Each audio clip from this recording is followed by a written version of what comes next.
3000 வருடங்கள் பழமையான பழமலைநாதர் கோவிலுக்கு தான் வந்திருக்கோம். இந்த கோவில் பார்த்தீங்கன்னா விருத்தாச்சலத்தில் தான் இருக்குது. இங்கே விருதகிரீஸ்வரர், விருத்தாம்பிகை, பாலாம்பிகை இருக்காங்க. 18 அடி ஆழத்தில் ஆழத்து விநாயகருமே இங்கே இருக்காரு.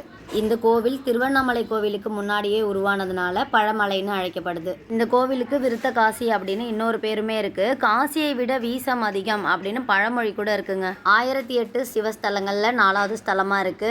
இந்த கோவிலோட சிறப்பே 2500 வருஷங்கள் பழமையான ஸ்தல விருட்ச வன்னி மரம் இங்க இருக்கிறது தாங்க.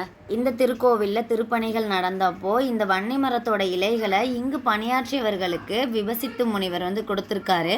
அவரவர் உழைப்புக்கு ஏற்ற மாதிரி இந்த வன்னி மரத்தோட இலைகள் ஊதியமாக மாறியிருக்கு அப்படின்னு ஸ்தல புராணங்களில் குறிப்பிடப்பட்டிருக்குங்க.